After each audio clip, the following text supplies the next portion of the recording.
Hello there, AT&T employees. Welcome. Thank you so much for joining us today. I'm Sam. I moderate these presentations. I will be behind the scenes today. If you have any questions, there is a Q&A box on the screen. Feel free to ask away. It's completely anonymous. I'll be monitoring those questions and I will be fielding them to one of our AT&T advisors to address with you after the presentation has ended, either through phone or email. I apologize in advance. We don't have time to answer them live with you. Today we have Patrick Ray on. He is one of our AT&T focused financial advisors, and he's going to be speaking to you about whether to take the lump sum or the annuity when you decide to leave AT&T. It is a huge decision. There are many, many factors that go into which would be the best option for you. So he will cover all of that with you today. Before he comes on, very quickly want to remind you, we are not AT&T here. We're not affiliated nor endorsed by AT&T, so please keep that in mind as you're listening along. We are a group of financial advisors. Speaking of being financial advisors, we would love for you to book a free 15 or 30-minute consultation with one of our advisors here. We have many that are very, very well versed in all of the AT&T retirement plans, and they would love to speak with you at no obligation to you, of course. There will be a link. I'll enter it into the chat. It'll pop up right above Patrick's head. Click directly on that. It'll guide you to our website where you will find our calendar, and you can book a time that is convenient for you to speak to one of our advisors. You can also follow us on YouTube, and you can connect with us on LinkedIn if you have a LinkedIn account. We would love to connect with you there. We post a lot of content for AT&T, both active employees who are transitioning into retirement as well as retirees. So we post a lot of content that we think you would find very useful, and we would appreciate your follow and your connection on LinkedIn. So please consider that. And without further ado, we're going to jump right into it now with Patrick Ray. Hello, everyone, and thank you for joining me today. My name is Patrick Ray. I'm one of the senior advisors here with the Retirement Group and Wealth Enhancement. And in a moment, I'm going to cover an agenda to give you an idea on what we'll chat about today. We're going to talk specifics about pension disbursements and some different options that you want to consider when transitioning into retirement. And then we're going to talk a little bit about the planning purpose of what's involved and why you would want to consider a plan itself, on top of why you may want to work with someone from our firm. So, as it turns out, retirement income will have different sources, and depending on where you are in your life stage and retirement stage will dictate how some of these play out to you. Social Security is going to be one of them, job earnings, because some of you potentially could leave the payroll and still work at another location or another type of environment to create some additional income, maybe to offset some healthcare expenses, among other things, as well as your savings and investments, and then your pension benefits, which we'll talk a little bit about today. So on the agenda from the pension side, we're going to talk about the single life annuity, the joint and survivor annuity. We're going to discuss what a look back period is, and we're going to talk a little bit about interest rates and how they are specifically correlated to your pension, and then the lump sum option. And we'll talk about why you may want to consider that versus the annuity payment. But as far as the annuity payment is concerned, in general, the context of the pension is scheduled and built around having a monthly annuity payment at age 65, okay? So the benefit is calculated as a monthly single life annuity. And if you weren't eligible as an employee or legacy plan's merger date, which would dictate the formula of how the legacy ends up playing out and what plan, in fact, will be your highest pension value. If you are an eligible employee after your legacy plan's merger date, then the benefits are based on a multitude of factors, but in general, as a single life annuity under the age 65 monthly annuity benefit.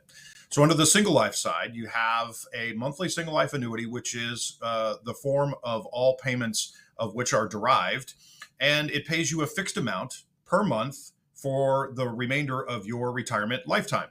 It's important to note that there is no cost of living adjustment on your single life annuity. So if you get paid $2,000 a month starting on day one, you'll have $2,000 a month payable to you for the rest of your life. Now, if you're married, you're going to have your spouse sign off on a form that's required if you take the single life annuity. But many of you who decide to take the annuity payment will end up with some sort of joint and survivor option, assuming that you are married. And so what happens is upon your death, a percentage of the monthly benefit that you collect while you're alive gets paid to your joint annuitant during his or her lifetime. And the cool thing about how the AT&T pension plan is structured, and it does not apply to many other plans around the country, which is if you take a reduction of your benefit, there's a pop-up provision that protects you in case somehow your spouse, whom you're protecting in the event that you die before they do, if your spouse dies before you do, then you can get a one-time pop-up provision, which allows you to take a death certificate, send it back into Fidelity, and then you'll get a bump up to the single life annuity format of your plan and your payment for the rest of your life. And so, of course, that allows you to be somewhat protected in the untimely event that your spouse dies before you do. And it's unique because it's not a normal course of a pension layout for many companies across the country. And so certainly this is an added value to you as an AT&T member. Now, the lump sum option is certainly a favorable option in many formats or many cases, and it allows you to create some additional liquidity over and above what you've saved in your investments and your 401ks and so forth. And the lump sum payment is an actuarial equivalent of the total annuity payments that you would have otherwise received during your lifetime. And so they calculate this using actuarial forms or factors which are based on your life expectancy, the interest rate environment, and then your annuity start date. And so the key is this is a one-time payment to you in lump sum format, in which then the liability then relies on you to generate income for the rest of your life, and then AT&T owes you nothing in the event that you suffer an untimely death. So there are no death benefits payable under this plan option.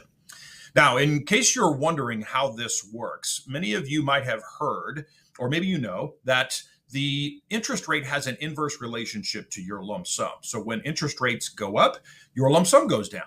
And conversely, when lump sums or when interest rates go down, your lump sum goes up.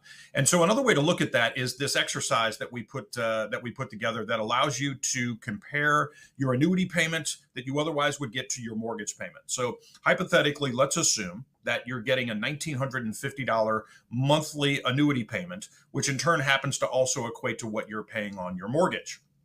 The difference between these two are under the Bank A option related to your annuity payment. Your annuity payment would be derived under the 4% format, payable for 30 years, which in turn gives you a sum payout over your lifetime of those 30 years of $408,500.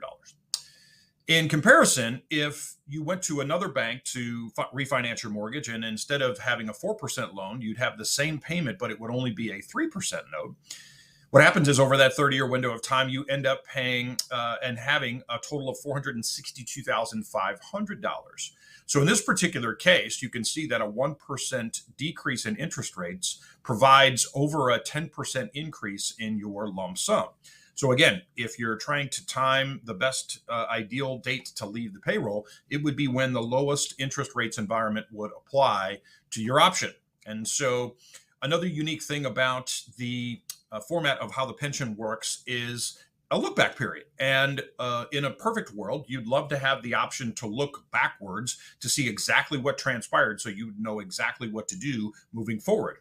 And in fact, the way the pension and interest rates are designed at the company is it allows you an entire tax year to effectively look over how the rates are trending in an effort to make an informed decision on when your best date to leave the payroll would be. So observation of historical interest rates give you some feedback and some data points to look back and see where the rates are basically trending. And remember, if the rates are trending upward, that would reduce your exposure to how much money you're going to end up getting in the lump sum, which may in turn mean that you would want to commence your benefits sooner rather than later. And so inflation trends during this window of time give you or influence your lump sum values, which means this look back window or this look back period we're discussing is an incredibly valuable tool for you as a retiree. And it provides you some stability in your pension calculations so that you can make the correct assumptions. And certainly when and if you're running a plan, which you should be, to determine how much money you're going to end up with so that you can in turn project out what your retirement looks like. Knowing the interest rates are an important factor in this grand scheme of projections for sure. And so let's take a look at what this means to you. So you can see that each year, the rates are set for the following year. So in case you didn't know, the rates are effective in November, and they're good for the following tax year, all the way from January 1st to December 31st. So what that means is that the rates that we're using in 2025 were established in November of 2024. And regardless if you retire in January of 2025 or the end of the year, you can allow yourself to commence your benefit, which you would then want to use this look back window to see what rates are doing. And as we see today, we can see that the first segment has been reduced by about 40 basis points. The second segment is about the same. It's trended slightly upward. And then the third segment is about a half a basis point up, or 50 basis points upward from where it was in November of 2024. And so as a refresher, the first segment deals with the first 5 years of your retirement. Segment 2 deals with years 6 through 20.